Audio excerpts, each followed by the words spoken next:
Finally, Fractal Design and tempered glass come together. What's up guys, welcome back to another GGF video. Today we're taking a look at Fractal Design's latest case on the market, and it is the Meshify C. We have done a full water-cooled loop in this case because that's what GGF is all about. So we're going to jump in and see what this case is all about. If you're familiar with the Define C series from Fractal, you'll feel right at home with the Meshify as it uses the same internal layout. The main difference you'll notice is the tempered glass side panel, which comes in at 4mm thick, and the interesting front mesh design. The Meshify has improved cooling with the whole front being ventilated, not just the sides. Fractal Design have gone that step further to create a sick polygon design on the front that looks great. There's even a small brushed aluminium badge on the front that really gives the case that signature feel. I like how the Meshify only has the main side panel as tempered glass. On the rear side panel is a standard steel one with captured thumb screws. This saves on cost and you don't have to worry about seeing your messy cables. I'd say the tint of the glass side panel is about 75% density, so you're really going to need some case lighting to show off your internals. Another nice touch I like is that both the case and the tempered glass side panel both have anti-vibration pads. These run just from the bottom to the top, and on the case they run horizontal along the bottom and the top. I'll be focusing this review from a water cooling perspective, as hey, that's what GGF is all about. For front radiator support, you can fit a 120, 140, 240, 280 or 360mm variants, and thickness will depend on what length GPU you have installed. Fractal states that a maximum of 350mm GPU can fit in the Meshify with the front fan installed. This will be less with the radiator installed as well. Also, you cannot fit fans on the inside of the front mesh. I appreciate how Fractal have added a pop-out cover for larger radiators to drop down into the PSU cover section. It gives it that nice clean look if you aren't using a larger radiator. Top radiator support, you can fit a maximum of 240mm radiator with a clearance of about 14mm. Rear radiator support will support up to 120mm, but take note that this rear radiator cannot be any bulkier than 125mm. It's also nice that all radiator locations use slits rather than single holes. This gives you much more better accuracy for lining up radiators for your loop and helps compatibility issues, and you can slide your radiators if needed. Also, the top and front of the case support both 120 and 140mm fans. Just to note, the Meshify C also comes with two Fractal Design Dynamic X2 GPU 120mm fans pre-installed, which is a nice touch. Motherboard support is up to standard ATX. Like most Fractal Design cases, the motherboard tray has a curved section which physically prohibits any wider motherboards to be installed. Storage wise is quite hefty in the Meshify. There's a dedicated SSD bracket which sits behind the motherboard tray, which holds 3 SSDs.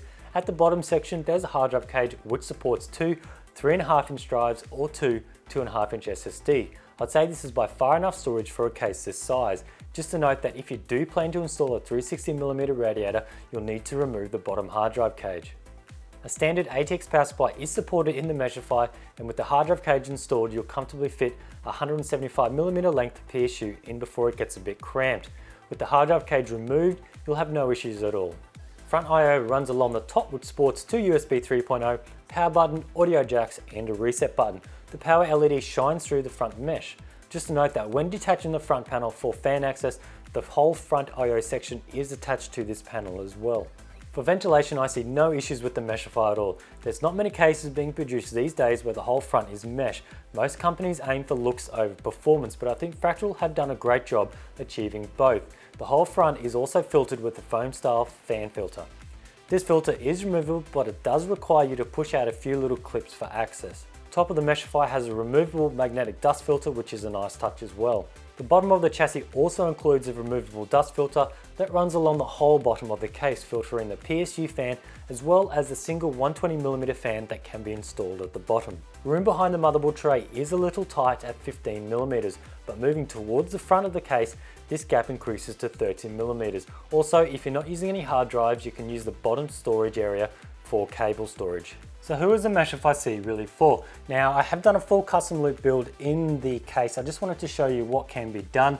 It doesn't mean this case is designed for full custom liquid cooling. I would say the Meshify C is best suited for all-in-one cooling solutions. You've got plenty of room up the top. You've got 240mm worth of radiator space up the top, and you've got 360 in the front. Doing a full liquid build like this is a little bit cramped, so just once again, I wanted to show you that it can be done, but it's probably not going to cater for everyone. And I guess most people who do buy this case will be looking at doing an all-in-one cooling solution.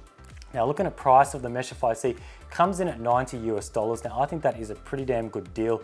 You are getting tempered glass. Now I do like how Fractal Design have gone with tempered glass only on your main side panel, not on both sides, which kind of makes sense because this side over here, you're never going to see it, and you pretty much don't want your glass on this side either. You're going to see all your cables, and most of the time it's going to be up on a wall, up on your desk.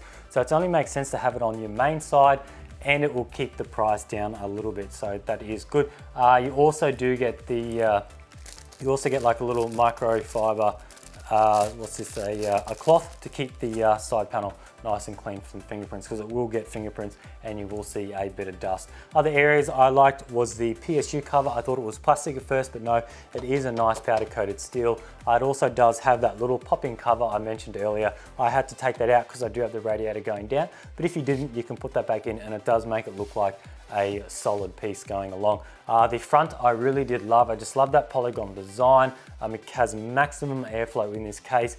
Most sort of newer cases coming out, they come with the flat front, all for aesthetics, and they have the little slits on the front for airflow, which most of the time isn't really enough. So it's really nice that they've opened this up for maximum airflow. The only areas I probably didn't like was around the rear for your cable routing. It does get a little bit tight. I think it was up to 1.5 centimeters in some areas, and that is really tight. So just bear in mind, if you do want to put a few video cards in and go with a high-end solution, it may be a little bit cramped around the back. But anyway, that's pretty much it on my review. Just want to thank Fractal Design for sending this out for me to review. I also want to have a shout out to ASRock and Bits Power for supporting some of the gear in this build as well. And I want to thank you guys for watching, and stay tuned for next time.